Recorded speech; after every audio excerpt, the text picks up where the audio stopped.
Welcome back to Sun, Sand, and Soul. I'm Josh Tomey, joined as always with my co-host David Haber, Kyle Haggerty, and we are thrilled to be back with a very interesting episode today. There's a lot going on in Miami right now, and with the backdrop of Art Basel taking place immediately around us, we got a lot going on in the condo world, and we're looking forward to talking about the specter of engineering and special assessments and structural repairs. This is all four-letter words in the condo world. David, you deal with it an awful lot. I know I do. And Kyle, I know that you've had your own dealings with it as an end user. Yes, I have. Yeah. I don't know all the lingo and acronyms and everything, so Dave, I'm sure you can educate me. I'll do my best. Well, we're gonna be joined today by people who are not, I was just going to point out, who are not going to be dressed nearly as interestingly as the two of you. Yes. I think we have a little bit of a competition going on right now. I did, when we did the pre-show, David was not thrilled to see you wearing something that was popping quite as much of that. That's really his domain, Kyle. Flashy is in the matching socks too. I knew you would be here. I'm not happy about this at all. I wore my Art Basel shirt, which is like an art piece, and it's being overshadowed by Goofy and Mickey Mouse and Roadrunner and all that. David, nobody outshows you. Ever. It does not happen. Oh, that's good. It does not happen. That reminds me, that's It's actually a beautiful shirt. I got it in North Carolina, in Blowing Rock, of all places. That is a very nice shirt. Yeah. Shout out to Blowing Rock. Who's the artist that does the splatter work? It's not Picasso, is it? No, the one who does the. Oh, it was Ed Harris played him in the movie about him. Yeah, well, he was an alcoholic. Right. Well. No, I mean, not Ed Harris. Sorry, Ed Harris. No, the guy was the alcoholic, was the famous painter. Jackson Pollock. Jackson Pollock. Used to throw the stuff at it's got a little bit of a Jackson Pollock thing going on. Yeah, but it's not as splattery as that. It's more whatever. Psychedelic. Let's talk about Art Basel for a minute. Absolutely. I mean, let's pivot off that shirt. All right. So Art Basel is in town along with the other 20 or so art shows on Miami Beach, in Wynwood, in Alapata. Art Miami is off of Biscayne Boulevard and like 15th Street. I would say traffic is worse than last year. I would agree.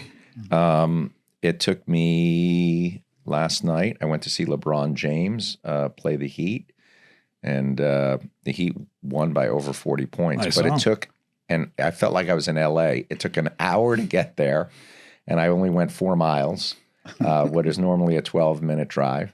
And I stayed for 2 quarters, the second and the third. We missed the first quarter, and by the fourth quarter, we were up by 35. So goodbye, LeBron James. In fact, they took him and put him on the bench with about 10 minutes left and said, "You're done for the night." That's what happens to us old guys. We get put on the bench when we're no longer useful. Was he just not having a good night? No. He scored 30. I think he had scored 29 or 30 points, but they were losing by 38. So there was no sense in keeping him in at that point.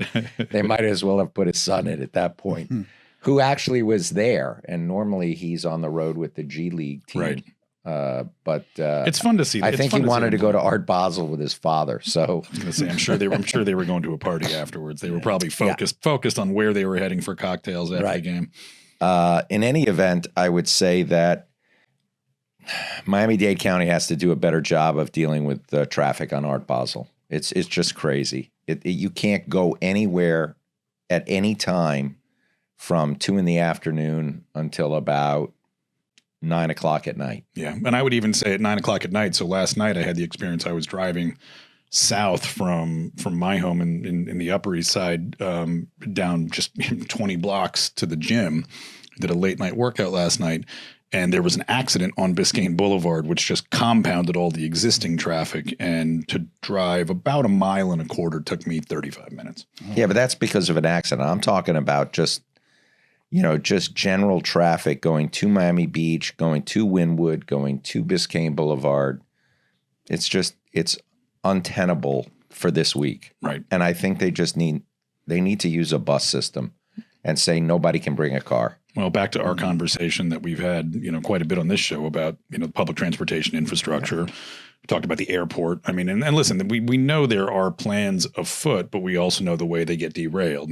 Our going back to last season, our conversation with Jeff Burkow in terms of, the way that each of the municipalities have to deal with the county and the federal government relative to, the subsidies on public transportation. Yeah, one of the paralysis that's existed. And one of the problems with public transportation, I don't know that the average user of public transportation knows this, but to do mass transit, you have to prove to the federal government, if they're going to put in the capital funds to build a metro rail or some kind of, rail system, you have to prove up ridership sufficient to pay the operating expenses. They'll pay for the capital infrastructure.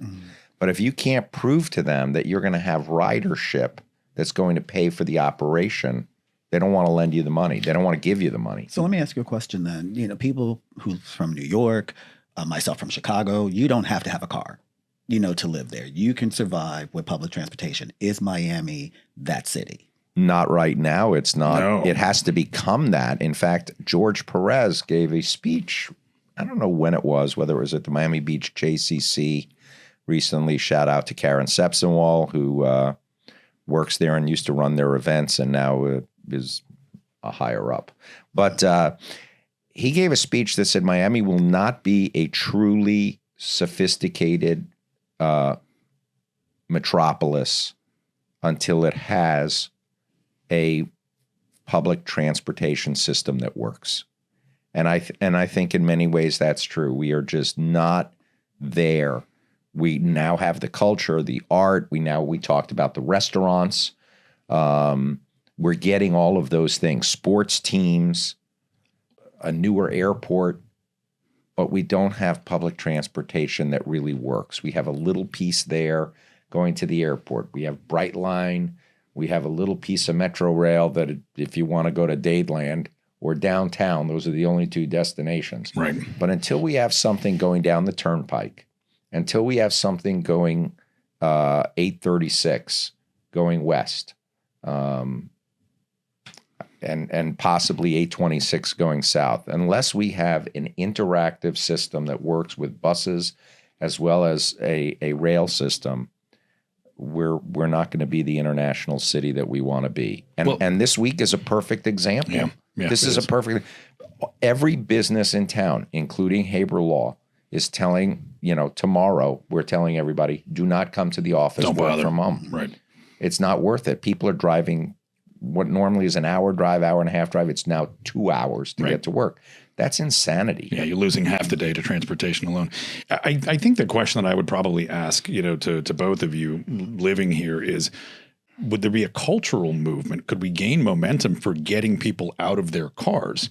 Because this is a car city. I mean, it's part of the ethos and the ego of people in Miami. We know how important cars are. With horrible parking, though. But would good public transportation get us out of our cars? And it's not going to get the guy with a Bugatti out of his car, or I should say, the lady in her Bugatti out of her car. Maybe not even the Ferrari, but would it get your average driver out of the car if literally you could avoid 836 completely? Right. Possibly. I think one of the other problems we have, which is different than many other cities, or I would argue it's different, but they would argue it isn't. I think people up north would say, what's the difference between pouring rain and snow? And I would say, well, probably not a lot. But you know how to drive in it. But remember, public transportation has been a factor in northeastern cities and Chicago for well over 100 years at this point. And there's more durability, I think, among the population relative to weather.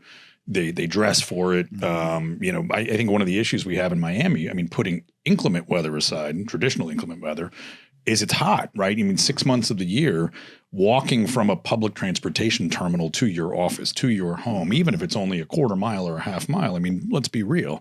You're soaked. You're soaked in sweat by the time you get there. There's no doubt about that. And it's not appealing for a lot of people, especially in a city where, again, what we wear and how we present ourselves physically is such a huge piece of the underlying culture. People don't want to do it. Yeah, but people in New York and Chicago have been doing it for 75 years or more, and so they're used to it. Right. LA, it really was a big thing for them to get a public transportation system because they never had it. San Francisco had it. Right. But much more geographically compact. San Francisco, like Boston, you can walk across the whole thing in 2 or 3 hours. And that's the problem with Miami is how spread out it is. It may be easy to do in downtown with that little mover system, right? But it doesn't work when you're talking about Kendall, Pembroke Pines, West Palm Beach. I mean, I think the Bright Line helps, and I think those stations, and Jeff Burkow talked about it, these, zones where they will build up in order to get a stop there.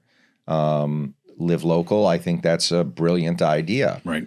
And that live work concept certainly would seem to have an enormous amount of application in a place like Miami to say, wouldn't it be better if, especially based on those factors, including the lack of public transportation infrastructure, to be able to be in a building or in a neighborhood where you only have to walk a few blocks to get to a place of work. And that's why I want to get Howard Weinberg on, the mayor of Aventura, who created that concept with the related group. I was going to say along with George Perez, right? Yeah, and they just had an opening, I think, for that building up in Aventura, where they achieved that result of working and living in the same place and giving. I think it was the local heroes. It was the firefighters, the police, teachers. I think some medical. Yeah, folks. I mean, brilliant ideas. Those are the kind of idea makers we need. Yeah, and how we get people out of the car. I don't think we have figured that out yet, but we have to figure it out. Yeah, and whether it's incentivization of some kind, credits of some kind, obviously, we've seen Brightline be reasonably well adopted, but we also understand, and we understood this year that there was, there's some major financial gaps there that they're having to pick up on, and does that over time, continue to pick up, moving from sort of these urban areas to urban areas, up into Broward, up into Palm Beach, certainly to Orlando. Just so that you know, my wife Lisa and I went to Gainesville a couple of weeks ago. Interesting story. Usually, once you get out of Miami-Dade, Fort Lauderdale, traffic is not so bad. It took us 6.5 hours to get from Miami during the day, not during rush hour, to Gainesville, 6.5 hours. Wow. We had traffic in Miami. We had traffic in Fort Lauderdale. We had traffic in Palm Beach. We had traffic in South Orlando. And then when we hit Wildwood and we were heading on I-75, traffic again. The traffic on I-75 now is also massive. Right. Going to and from Tampa up the entire state. Right. This is the other side of Florida having done as well as it has over the last several years, is saying everybody wants to be here. Everybody is here. Do we have the roadways? Do we have the other infrastructure to support it? I think we have a lot of catch up to do. Oh, yeah. For sure. I would really be interested. I was going to say looking at Texas, because they too have that big influx over the last 20, 30 years. That Sun Belt, yeah. On the other hand, Texas is the size of most countries. They're a different animal altogether. There's some awesome memes on Instagram and other platforms that talk about the size of Texas being able to fit, entire continents inside of it, other iterations of Texas. It is a big state. Yeah. But I think Texas and Florida really are going to have many of the same challenges of suburbia and how you deal with the growth that we are getting. And the growth is not just Miami. I mean, we were up driving past Palm Beach, and I'm telling you, it was brutal traffic. Now, on the other hand, coming home Sunday morning, 6:30 in the morning, right, we made it home in, I won't say how long, because the Florida Highway Patrol could be listening.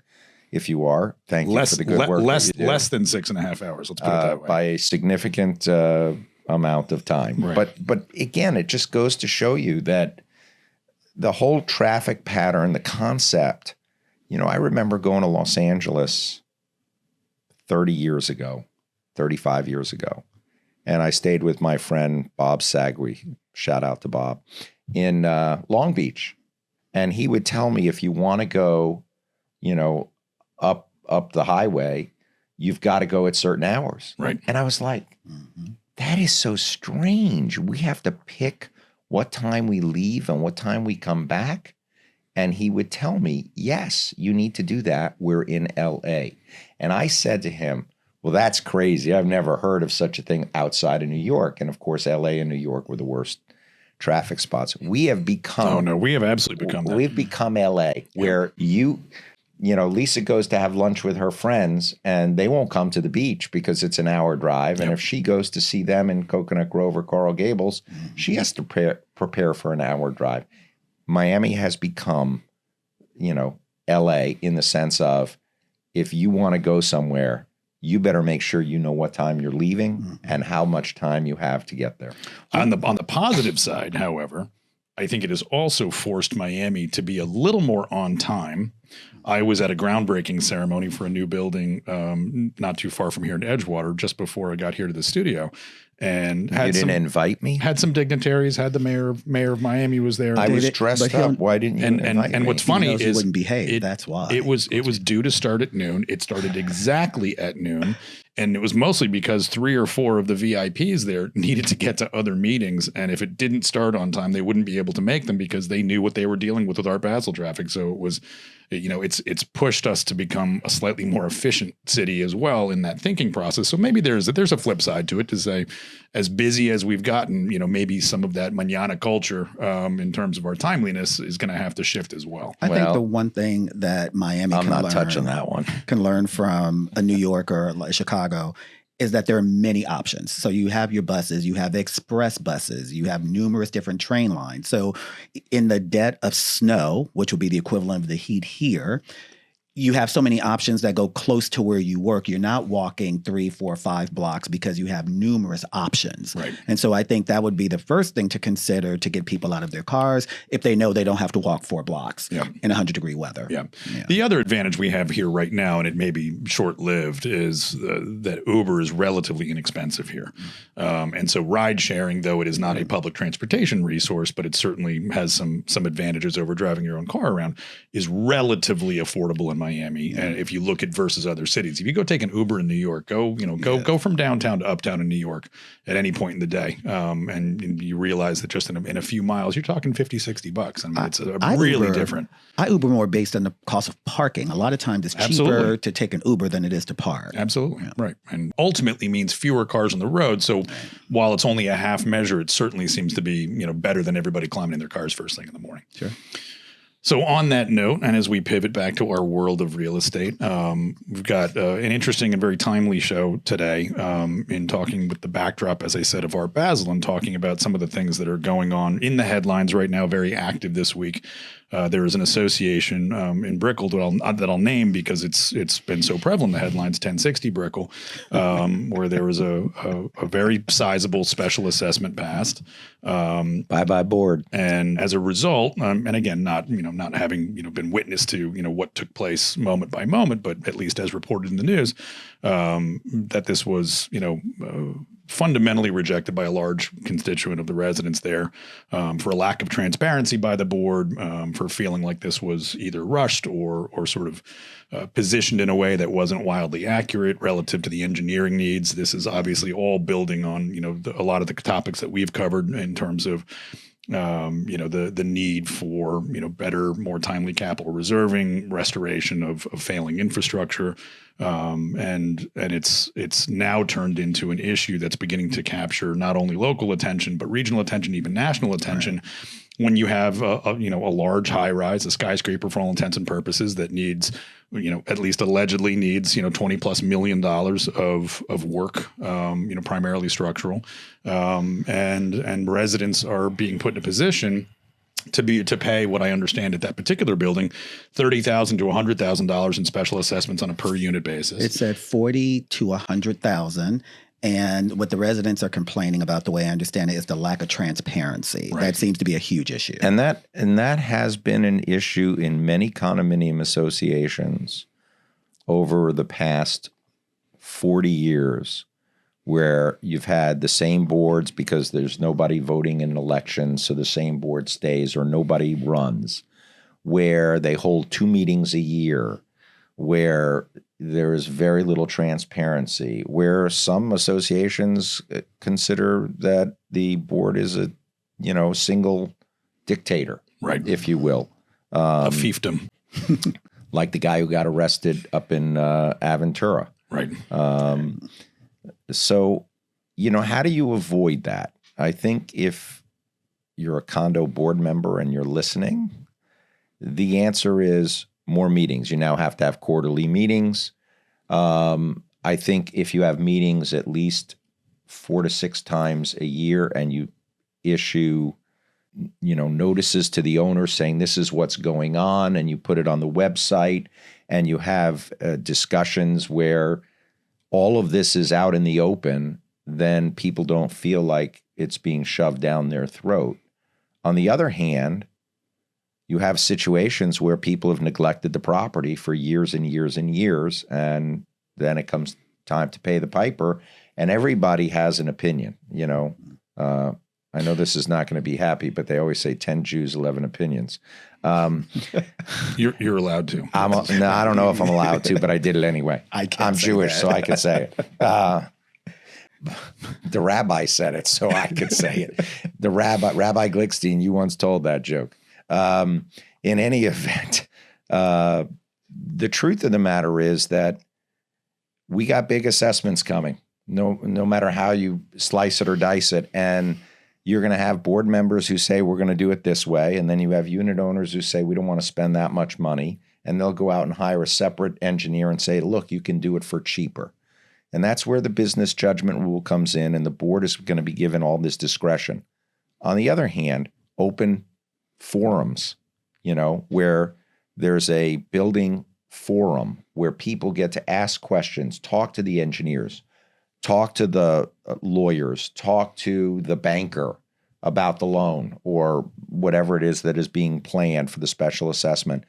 The more interaction there may be discordance and there may be dissent, but at least it's all out in the open. And that, I think, is the key factor here that most associations need to follow going forward. And I'm not going to presuppose what took place at 1060. Yeah, we don't know. You and I don't know. He thinks he knows. Raising it as a headline issue right now, which obviously is very emblematic of what's going on in the industry, to top to bottom, and we've certainly talked a lot about it. But I guess, David, what strikes me is to say nobody ever wants to pay the piper, right? Regardless of the level of transparency. And I've certainly sat in the front line of this, as you have, and to say no matter how much transparency or communication there is, does anybody ever want to pay a $40,000 to $100,000 special assessment? And more importantly, we don't know what position that board was put in. And again, not presupposing they had been there for 10 years or 1 year or whatever the case is. They may have just had it sitting in their lap for 3 months. But the resident said something, one of the residents on the news said something I thought was kind of profound.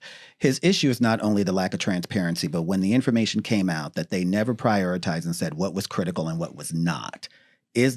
Does it really matter? I guess is my question. Well, we're going to talk to Paul Schwartz, who's a licensed structural engineer here in Florida, and I think one of the questions that that's important for me to ask is to say, how much creativity does an engineer really use in that kind of language, Kyle, in terms of saying, look, what's critical or not is probably more a question of mathematics and probabilities and likelihoods, and to say, I think in the shadow of Surfside, the tragedy there, I think both boards and engineers and contractors, management companies, attorneys, from my perspective, want to stay out of the business of opining on something that is not their academic suit, and saying, how do you make that judgment and to say, well, we don't think this is as important as that is. But you have other problems. I mean, let's say you're doing a parking deck, and you're doing waterproofing, you're doing concrete restoration, and you have to do balconies, and your paint job's not up for another 18 months. Are you going to sit and have 5 years straight of construction? Right. I mean, at some point you have to put projects together. And that's where you need an owner's rep. That's where you need your engineer to help you. That's where you need your management company to help you to figure out how to prioritize, but also how to logistically do the work in a way that people can still live there. You don't want these projects going on for 5 years. So sometimes you have to condense projects together that some residents may say, Well, why do we have to do that right now? And the answer is because we're doing these other 3 projects and you don't want the pool to be closed for 6 years. Right. And moreover, and I think to the point Kyle was making, I think you also have this question of criticality and the language. Is that a word, criticality? I believe it is. And I thought it's critically. That's a graduate school word. Criticality is the no level, way. The level I'm looking it up during the break. During the break, we'll look it up. I'm pretty sure it is. I'm going to win this one, That's folks. his GRE word. But the point being, he took the GRE, I bet. The point being that, how much judgment, again, we're talking about, whether it's business judgment rule or just sort of, the basics of condo administration. Do you really want a non-expert to take and to say, we're going to somehow, try to needle our engineer or our owner's rep in such a way as to tell us what's the most important versus what's not? Because again, in the shadow of something as tragic as Surfside, who wants to take responsibility for making a call on that, especially if it's primarily, and again, let's call a spade, and I'm not saying that these residents don't have a fair complaint. They might. I'm not opining on that. But to say, is it mostly about money? Let's be honest. It's mostly about money. And it's mostly about people who moved into condos, many of whom didn't want the hassle of a home. They didn't want the hassle of having to redo windows, doors, roofs, paneling, and deal with grass and a pool and a driveway. And now all of a sudden, they have the same kind of problems with the same kind of expense that they thought they were going to be able to avoid. Now, again, I'm not talking about the New Yorkers who moved down and moved into $15 million fourth residences. I'm talking about the people in Hallandale, the people in, Pembroke Pines, the people in Kendall or wherever it is, working class people or above who moved into a condo, some on fixed income, some with limited resources, and now they're stuck with an assessment that there's no way they can afford to pay. And I was talking to Ernesto from the Brickell Homeowners Association just yesterday, and we were talking about lobbying the legislature together regarding terminations. And as I've written in the Miami Herald and spoken out on this show, reducing the percentage required to terminate a condominium and to increase the percentage from 5% to like 15 or 20% that can object in order to stop it. Because we're going to be in this terrible catch-22, that 1060 being a perfect example. We don't want that assessment, but meanwhile, the building needs the work. Right. So now what do? If you don't do the work, you have a problem with the state and you have a problem with the building official. If you do the work, you're going to have foreclosures galore because people can't afford it. And so it's ripe for redevelopment. And developers are chomping at the bit to get this waterfront type property. Mm-hmm. And the reality is if 70 or 75% of your owners want to sell. Who's selling in 1060 Brickell right now, sitting in the headlines of sitting on top of a $21 million special assessment? But look, very complicated. What does that do to real estate values? Of course. That's why termination is a really strong option for some of these older buildings. Listen, if I'm a public official, I have competing interests. Increased tax base, which means more money for the government to spend, and we know that governments love to spend money. Sorry, Mayor Levine Cava, but they do. On the other hand, where do you put the people who are displaced? And we've talked about that before where can as well. Where can they afford to go? Where can they afford to go? And that's where the Live Local is going to come in, and things like Mayor Weinberg's suggestion of the local heroes. But these are a lot of problems that we keep talking about the same issues overlapping on one another: transportation, where to live, where to work, how to get people out of the car, where to put people on fixed income, how to get people terminate the condos and put higher tax base. It all has to find a way to work together. And I think we need some workshops with some really smart people, whether it's, the mayor and George Perez and other people like that have a level of brilliance and foresight. But we need to do something. And if nothing else, talk about best practices, because there are stories out there of associations who have managed this well. They may be fewer and further between than we'd like to admit, but there are certainly case studies out there to say, depending on the age of the building. Now, in the case of 1060, you're only talking about a 16-year-old building. This is not a 40-year-old building. That's correct. And again, we don't know how they've been reserving over the years or what attention's been paid. And we also know that reserve studies, David, you know this very well, are kind of worth the paper they're written on. They used to be. They often, right. I was going to say up until recently, they often don't address these structural issues. You want to hear something funny? Sure. Reserve studies, they used to have a company that did them. I won't say who. Say it. No, say it. I know what you're talking about. And they would do the reserve study, and they would never come look at the building. Oh, right. They're right. I'm like, how do reserve study updates, they used to call them, right? How do you do an update on a reserve study if you're not looking at the building? Right. I never understood. It was all based on it was all based on averages, and it was all part of it. And the reality was, half the time it didn't make a difference. You did it because it was legally mandated, but you wound up waiving reserves anyways. Exactly. So at that point, you're not paying for it anyways. So So whatever's cheapest, $800 update, great, done. I don't understand, how is it that a 16-year-old building can accrue $21 million worth of repairs? Listen, you're talking about a super high rise. You're talking about in a subtropical environment that's riddled with, how many hurricanes have been in the last 16 years. Sure. Again, not knowing what they've done in terms of, the work on the building and preventative maintenance. All it takes is missing a paint job and, having some, underlying defects that weren't caught at turnover. They may have had defects from the original construction that were never resolved. They could have had defects from the original construction that weren't even figured out. They weren't even disclosed or determined to be a defect until after the statute of limitations ran. That's a latent defect. And after the statute of repose, which has been shortened, but the reality is you can't sue 15 or 20 years later anymore. And here's the real challenge. So there's been this pause theoretically pressed on this particular case, subject to further resolution by maybe a new board or maybe a new engineer.